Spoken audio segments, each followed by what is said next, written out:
महाराष्ट्र में जितनी जनसंख्या है उससे ज़्यादा वोटर है। जी हाँ, ये मैं नहीं कह रहा हूँ, ये राहुल गांधी का आरोप है। राहुल गांधी ने आज एक बड़ी प्रेस कॉन्फ्रेंस की जिसमें उनके पॉलिटिकल पार्टी के अलायंस के भी नेता थे, जिसमें सुप्रिया सुले भी थी जो शरद पवार की बेटी हैं। दिल्ली में इस बैठक में बड़े आरोप लगाए हैं राहुल गांधी ने। सोचिए, चुनाव आयोग की विश्वसनीयता साख पर है। और सोचिए, दिल्ली में चुनाव के 2 दिन हो गए, 3 दिन से ईवीएम रेस्ट करेगा, 8 को गिनती होगी, लेकिन फाइनल वोट परसेंटेज अभी तक नहीं आया है। पहले चुनाव के 3-4 घंटे बाद तक फाइनल वोट परसेंटेज हो जाता था। तो सबसे ज्यादा चुनाव आयोग कटघरे में है। पिछले 5 साल में 32 लाख वोटर जुड़े हैं। महाराष्ट्र चुनाव में गड़बड़ी हुई है। राहुल गांधी ने सीधे सीधे बड़ा आरोप लगाया, चुनाव के नतीजे में हेरफेर हुई है। यह बड़ा आरोप है राहुल गांधी का। उन्होंने प्रेस कॉन्फ्रेंस के वोटर लिस्ट में खामी पाई गई है और लोकसभा और लोकसभा इलेक्शन और विधानसभा इलेक्शन के वोटर लिस्ट को राहुल गांधी ने मांगा है। ये सबसे बड़ी खबर बता रहा हूं जो सोशल मीडिया पर वायरल है। राहुल गांधी ने कहा है कि हमें सेंट्रलाइज्ड और फाइनल लिस्ट चाहिए। मैं बता रहा हूं, राहुल गांधी नेता प्रतिपक्ष हैं, सदन में नेता विपक्ष हैं और ये सारे आंकड़े राहुल गांधी ने जारी किए हैं। तो आज एक बड़ी प्रेस कॉन्फ्रेंस हुई है जिसके बाद राहुल गांधी ने ये सारे डेटा मांगे हैं। क्या आपको ये खबर पता चली? क्या टीवी अखबार ने ये खबर दिखलाया है? और पिछले 5 साल में 32 लाख लोगों को जोड़ा गया है। महाराष्ट्र में उसकी आबादी से ज्यादा वोटर है। सोचिए, राहुल गांधी का ये आरोप है। ये सबसे बड़ी खबर है जो सोशल मीडिया पर वायरल है, लेकिन टीवी अखबार इस खबर को नहीं पूछ रहा है। चुनाव आयोग को लेकर लगातार लोग सवाल उठा रहे हैं। ये सबसे बड़ी खबर है। दूसरी सबसे बड़ी खबर है, बीएसपी सुप्रीमो मायावती जी ने भी अमेरिका से जिस तरह से लोगों को भेजा गया है उस पर आपत्ति जताई है। सवाल है कि पंजाब के 32 लोग थे, गुजरात के भी थे, हरियाणा के भी थे, तो सिर्फ पंजाब में ही जहाज क्यों उतारा गया? क्योंकि वहां बीजेपी की सरकार नहीं थी। जहाज तो गुजरात में भी उतर सकता था, जहाज तो हरियाणा में भी उतर सकता था, महाराष्ट्र में भी उतर सकता था। यह भी बड़ा सवाल है जो आज सोशल मीडिया पर वायरल है। वहीं कुंभ में आग लग गई है। अखिलेश यादव ने जांच की मांग की है। लगातार भ्रष्टाचार के मामले सामने आ रहे हैं। तो इन तीनों बड़े खबरों पर मैं आपको बताऊंगा। नमस्कार, मैं शंभू कुमार सिंह और आप देख रहे हैं नेशनल दस्तक। सबसे बड़ी खबर चुनाव आयोग को लेकर है। सोचिए, कल दिल्ली के नतीजे आने हैं। दिल्ली के नतीजे आने से पहले ही खेल चल रहा है। दिल्ली में आज एसीबी कहा जा रहा है कि वो अरविंद केजरीवाल के यहां रेड करने गई थी। अरविंद केजरीवाल के कुछ उम्मीदवारों ने कहा है कि उन्हें 15 करोड़ के ऑफर हैं। इसके बाद पुलिस जा रही थी। सोचिए, एसीबी के पास नोटिस नहीं था। उसके बाद उसे वहां वकील है, चूंकि अरविंद केजरीवाल भी मुख्यमंत्री हैं, दर्जनों वकील हैं उनके पास। वकीलों ने कहा कि आप नोटिस दीजिए। उसके बाद उनके पास कोई वैलिड नोटिस नहीं था, जिसके बाद एसीबी की टीम जो है वो वापस चली गई। तो आम आदमी पार्टी के वकीलों ने आरोप लगाया कि सोचिए किस तरह से तमाम जांच एजेंसियों का मजाक उड़ाया जा रहा है। यह सबसे बड़ा गंभीर सवाल है। दूसरा बड़ा गंभीर सवाल राहुल गांधी ने चुनाव आयोग पर उठाए हैं। सोचिए, चुनाव आयोग को लेकर राहुल गांधी ने कहा है कि क्या महाराष्ट्र में वोट से ज्यादा, मतदाता से ज्यादा वहां वोटर हैं। वहां राहुल गांधी का कहना है कि जितनी आबादी है महाराष्ट्र की उससे ज्यादा तो वहां वोटर है। यह सबसे बड़ी खबर है जो सोशल मीडिया पर वायरल है और ये तमाम टीवी अखबार और सोशल मीडिया पर छाया हुआ है। मेरी कोशिश होती है कि सोशल मीडिया पर जो खबरें हैं वो आपको बताया जाए। तो महाराष्ट्र में किस तरह से लोकसभा 2019 में जो वोटर थे वो 8,30,76,000 थे। विधानसभा 2019 में 8,98,38,076 वोट थे। लोकसभा 2024 में 9,30,61,760 वोटर हो गए। विधानसभा में 9,70,00,000। सोचिए, 2024 में लोकसभा हुआ है, 2024 में ही विधानसभा चुनाव हुआ है और इस दौरान महाराष्ट्र में कुल वार्षिक आबादी से ज्यादा मतदाता कैसे दर्ज हो सकते हैं? क्या चुनाव आयोग के पास इस विसंगति का कोई ठोस जवाब है?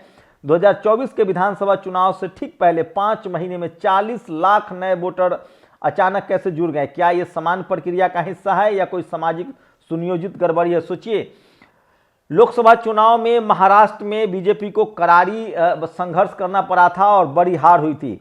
एक ही बिल्डिंग में 7,000 से ज्यादा वोटर के खबरें मिली है, वेरिफिकेशन करवाई गई है। क्या चुनाव आयोग इन बातों की जांच करेगा कि नए जोड़े गए वोटर में कितने फर्जी हैं या कितने व्यक्ति एक ही नाम से बार बार पंजीकृत हैं? यदि इन संख्याओं में गड़बड़ी साबित होती है तो क्या चुनाव आयोग जिम्मेदारी लेगा और चुनाव प्रक्रिया रद्द कर मूल्यांकन करेगा? तो ये सबसे बड़ी खबर है। सोचिए किस तरह से 5 महीने में 40 लाख नए वोटर हैं।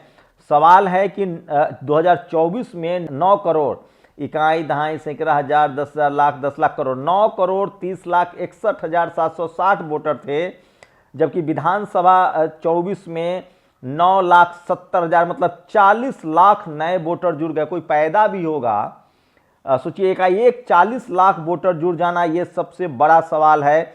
वहीं महाराष्ट्र की कुल बालिग आबादी से ज्यादा मतदाता कैसे दर्ज हो सकते हैं? तो ये सबसे बड़ी खबर है जो सोशल मीडिया पर वायरल है और राहुल गांधी ने इसको लेकर सवाल उठाया है। पहले से ही ईवीएम को लेकर सवाल उठते रहे हैं और अब इस तरह के सवाल आज राहुल गांधी ने प्रेस कॉन्फ्रेंस करके उठाया है, जिससे पूरा देश सकते में है। वहीं कल दिल्ली के नतीजे आने वाले हैं। तमाम ओपिनियन पोल किए जा रहे हैं। ओपिनियन पोल पर अरविंद केजरीवाल ने तंज किया है कि अगर बीजेपी की सरकार बन रही है तो फिर वो हमारे विधायकों से क्यों मिल रहे हैं। इस पर भी बुरी खबर बताऊंगा। वही सोचिए किस तरह से अमेरिका से जिस तरह से भारतीय लोगों को इंसल्ट करके भेजा गया है, वो भी खबर सोशल मीडिया पर सबसे ज्यादा वायरल है। बीएसपी सुप्रीमो मायावती जी ने भी इसकी निंदा की है कि जो तरीका है वो ठीक नहीं है। वही नितिन त्रिपाठी है जो ह्यूस्टन में रहता है। नितिन त्रिपाठी कह रहा है कि भारतीयों के साथ ये सही हो रहा है। सोचिए ये शख्स खुद अमेरिका में रहता है लेकिन अमेरिकी लोगों का किस तरह से बेइज्जत कर रहा है, भारतीय लोगों के खिलाफ है ये। तो क्या जानबूझकर ये सब किया जा रहा है? सबसे बड़ी खबर है। वहीं शीतल पी सिंह ने एक बड़ा ट्वीट किया है कि किस तरह से कोलंबिया, ब्राजील और मेक्सिको जैसे देशों ने साफ साफ कहा है कि वो अमेरिकी सामानों का बहिष्कार करेंगे, वो किसी कीमत पर अमेरिकी सामान को नहीं लेंगे। ऐसे में सवाल उठ रहा है कि भारत के प्रधानमंत्री को भी इस तरह का बयान देना चाहिए। बीएसपी सुप्रीमो मायावती जी ने भी इसकी बड़ी निंदा की है। उन्होंने कहा है कि जिस तरह से वहाँ के लोगों को भेजा गया है वो तरीका सही नहीं है, सम्मानजनक तरीके से उनको भेजा जा सकता था। इसमें राजनीति भी होने लगी है। सोचिए जो लोग वहाँ से भेजे गए हैं उसमें गुजरात के भी लोग थे, हरियाणा के भी लोग थे और पंजाब के भी लोग थे, लेकिन जहाज पंजाब में ही क्यों उतरा? क्योंकि वहाँ बीजेपी की सरकार नहीं है। ये तमाम सवाल जो है आम आदमी पार्टी के कार्यकर्ता पूछ रहे हैं, क्योंकि ये जो जहाज है वो तो गुजरात में भी उतर सकता था, ये जहाज हरियाणा में भी उतर सकता था, क्योंकि जितनी संख्या में वहाँ के लोग थे उतनी ही संख्या में हरियाणा और पंजाब के भी लोग थे। तो ये बड़ा सवाल है जो सोशल मीडिया पर पूछा जा रहा है।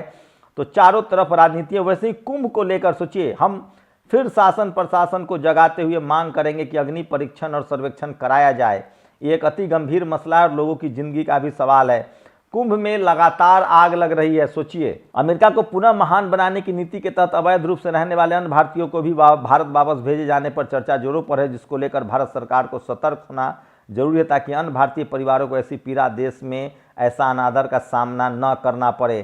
तो ये बड़ा post BSP supremo Mayawati ji ने लिखा है। वहीं लगातार सोचिए किस तरह से हाल के दिनों में किस तरह से अमेरिका में जाने वालों की संख्या बढ़ी है। 2024 में 90,000 लोग जो हैं अवैध रूप से गए हैं, 2023 में 96,000, 2022 में 63,000, 2014 में मात्र 15, जब से नरेंद्र मोदी की सरकार आई है 20 में 19,000, 21 में 30,000, 22 में 63,000, 23 में 96,000, 24 में 90,000, 2014 में मात्र 2012 में 600 लोग, 2013 में 1,000 लोग, 2014 में 1,500 लोग, 2015 में मात्र 2,500 लोगों ने घुसपैठ करने की कोशिश की थी। ये अमेरिका की जानकारी है जो मैं आपको दे रहा हूं। तो सबसे बड़ा सवाल है कि जहाज पंजाब में ही क्यों उतरा। इसमें भी राजनीति है, क्योंकि पंजाब, हरियाणा, गुजरात, इन तीनों राज्यों में से सिर्फ पंजाब में ही बीजेपी की सरकार नहीं है। सबसे ज़्यादा विदेश जाने वालों में गुजरात के, पंजाब के लोग पकड़े गए हैं। हरियाणा के 33 है, पंजाब के 30 है, गुजरात के 33 है। सवाल है कि गुजरात में क्यों जहाज नहीं उतरा, हरियाणा में क्यों जहाज नहीं उतरा, ये तमाम सवाल पूछे जा रहे हैं। वहीं कुंभ में फिर से आग लगी है, ये भी सबसे बड़ा सवाल है जो सोशल मीडिया पर पूछा जा रहा है। चुनाव आयोग पर तो अखिलेश यादव इतने तेज हमलावर हुए कि उन्होंने कहा कि चुनाव आयोग को सफेद कफन भेज दीजिए क्योंकि वो मर गया है। शुक्रिया। नेशनल दस्तक की आपसे गुजारिश है कि अगर इसको बचाना चाहते हैं तो नेशनल दस्तक को सब्सक्राइब करने के लिए रेड कलर के सब्सक्राइब बटन को दबाएं, फिर बेल आइकन की घंटी दबाएं, नेशनल दस्तक को बचाने के लिए बहुत जरूरी है कि हर खबर को शेयर करें, लाइक करें, कमेंट जरूर करें।